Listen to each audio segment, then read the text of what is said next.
karyamu sempurna, ajaib dan mulia. Penyertaanmu buktikan kasih-Mu kepadaku. Ku agungkan Engkau, Yesus termulia, kasih-Mu terindah selamanya.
Bapa kami yang di surga, dikuduskanlah namamu, datanglah kerajaan-Mu, jadilah kehendak-Mu di bumi seperti di surga. Berikanlah kami pada hari ini makanan kami yang secukupnya, dan ampunilah kami akan kesalahan kami, seperti kami juga mengampuni orang yang bersalah kepada kami. Dan janganlah membawa kami ke dalam pencobaan, tetapi lepaskanlah kami daripada yang jahat. Karena Engkaulah yang empunya kerajaan dan kuasa dan kemuliaan sampai selama-lamanya. Amin.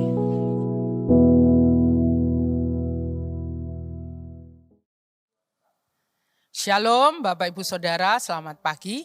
Mari kita berdoa terlebih dahulu. Bersyukur buat pagi ini ya Tuhan, kami boleh kembali menghampiri Engkau, kami boleh kembali bersekutu dengan Engkau, dan kami siap untuk menerima berkat firman-Mu Tuhan yang akan menuntun langkah hidup kami sepanjang hari ini, sepanjang waktu, bahkan sepanjang hidup kami. Kami bersyukur menyerahkan semuanya, urapan-Mu, kasih kuasa-Mu ada atas kami semua. Di dalam nama Tuhan Yesus Kristus, haleluya. Amin. Shalom, hari ini kita akan belajar sama-sama dari sebuah perumpamaan yang diberikan oleh Tuhan Yesus. Perumpamaan yang sudah sangat umum, yaitu perumpamaan yang sering kita dengar mungkin dari kecil, ya, yaitu perumpamaan anak yang hilang, yang diambil dari Lukas pasal 15 ayat 11 sampai dengan ayat yang ke-32. Nanti kalau Bapak Ibu Saudara ada waktu senggang di siang hari atau pagi ini, boleh dibaca semuanya dari Lukas 15 ayat 11 sampai 32. Tapi mungkin saya akan ambil yang menjadi pokok dari pembahasan kita. Hari ini judul renungan kita adalah sadar dan bangkit. Ya, saudara, berapa biaya dan waktu yang dibutuhkan untuk membuat orang yang koma itu sadar kembali? Kira-kira berapa? Pastinya mahal ya saudaraku. Orang yang tidak sadar untuk dibuat menjadi sadar, orang koma yang tidak sadar dibuat menjadi sadar kembali itu butuh biaya banyak, butuh waktu yang lama dan lain sebagainya, butuh kesabaran yang besar. Ya. Butuh tenaga yang berlimpah dan lain sebagainya gitu.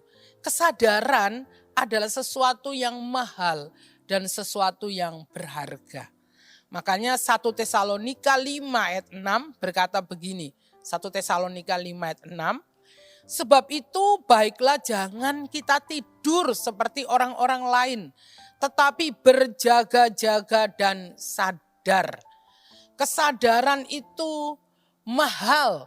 Kesadaran itu sesuatu yang berharga. Mengapa?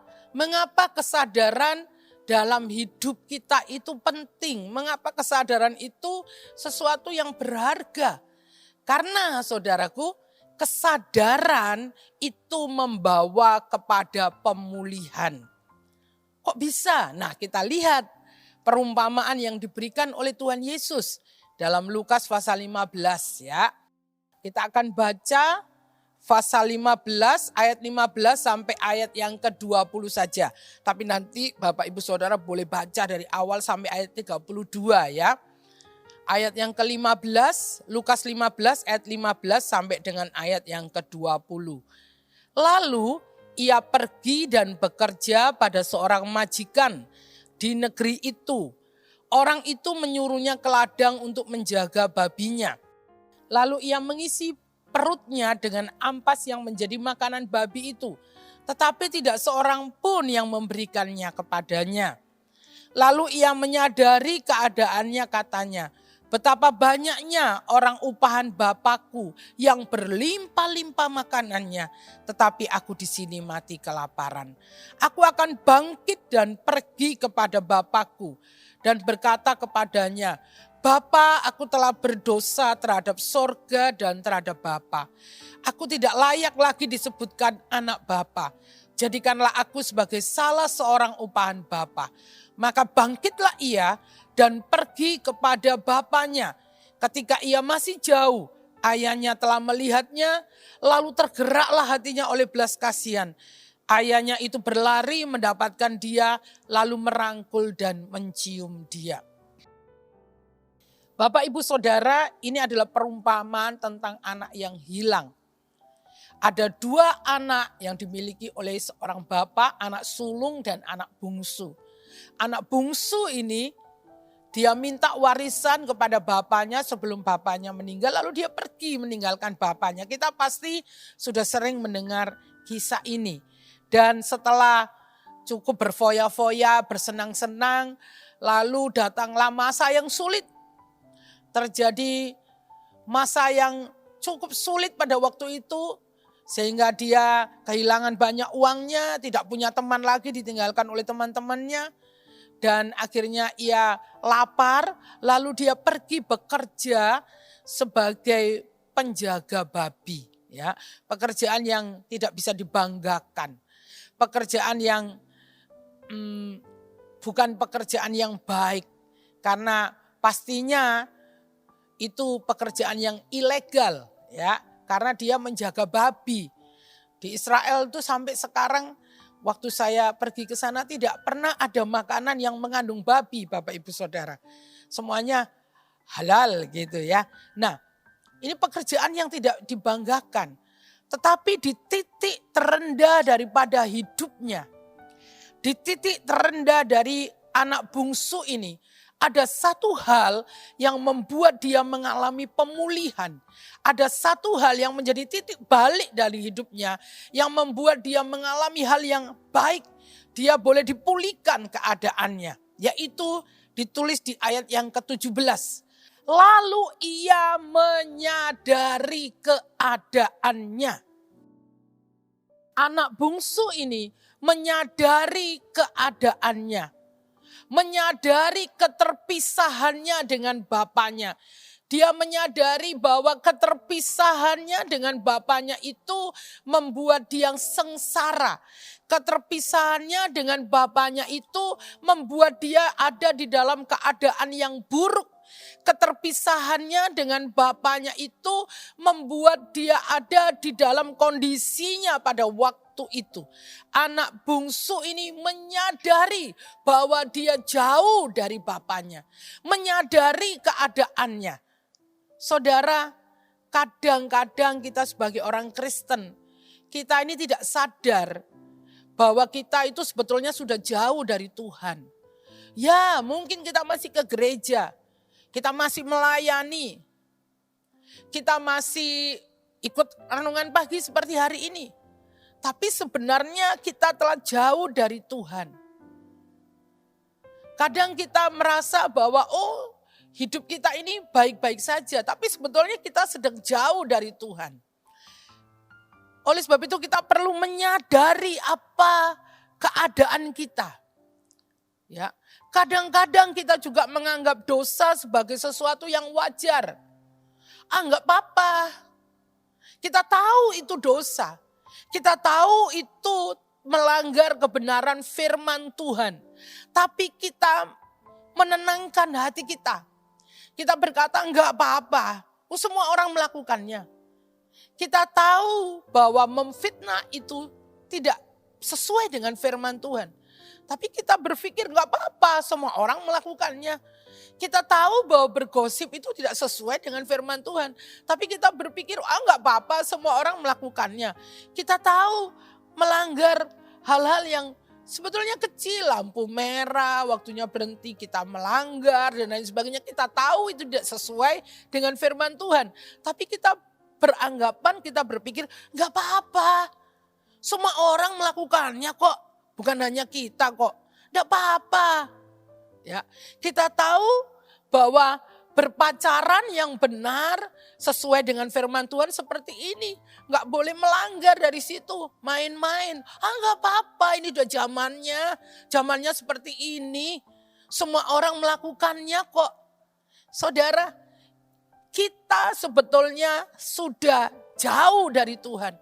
Tapi kita tidak sadar. Kita perlu sadar di mana kita saat ini. Kita menganggap dosa sebagai sesuatu yang wajar. Karena banyak orang yang melakukannya. Gak apa-apa, ngomong kotor gak apa-apa. Orang Jawa Timur kok ngomongnya harus kayak gini. Kalau gak ada bumbunya ini bukan orang Jawa Timur. Banyak kok yang melakukan. Kita menganggap wajar sesuatu yang tidak sesuai dengan firman Tuhan. Hati kita sebetulnya udah jauh dari Tuhan. Tapi kita merasa gak apa-apa. Kita ke gereja seperti malaikat. Di rumah kita seperti malaikat maut. Tapi kita merasa aman. Gak apa-apa, yang penting saya ke gereja. Waktu kita pulang anak-anak ketakutan semua. Istri ketakutan. Istri di rumah, suami ketakutan. Macan betinanya ada di rumah. Tapi kita tidak menyadarinya. Kita tidak sadar bahwa sebetulnya kita jauh dari Tuhan. Walaupun kita beraktivitas, walaupun kita ke gereja, tapi hati kita sedang jauh dari Tuhan. Waktu kita kompromi dengan dosa, waktu kita hidup semau kita sendiri. Oleh sebab itu kita perlu sadar, menyadari keadaan kita. Karena ketika kita sadar, kita akan mengalami pemulihan. Apa yang membuat anak bungsu ini sadar, Bapak Ibu Saudara? Kalau kita baca ayat ini, anak bungsu ini sadar karena dia lapar. Alkitab katakan dia pingin makan ampas makanan babi, yaitu ampas-ampas. Saya pernah lihat orang malam gitu ya, ngumpulin di Jogja ini, ngumpulin bekas-bekas makanan gitu. Terus saya pikir buat apa gitu ya, ada yang bilang itu buat babi. Jadi makanannya bekas-bekas sampah-sampah itu saudaraku. Tetapi karena dia lapar, dia pingin makan itu. Tapi tidak ada seorang pun yang memberikannya. Ternyata rasa laparnya ini yang membuat anak bungsu ini sadar kondisinya. Seorang hamba Tuhan bernama Matun mengatakan begini, Tuhan mempunyai cara untuk berbicara kepada hati kita ketika kita lapar, terluka, tidak berdaya, tunawisma, malang dan putus asa. Tuhan kita menggunakan keputusasaan kita untuk membangunkan kita dan menarik kita kembali kepadanya. Rasa lapar membuat anak bungsu ini sadar akan cinta bapaknya. Betapa banyaknya orang upahan bapakku yang berlimpah-limpah makanannya, tetapi aku di sini mati kelaparan.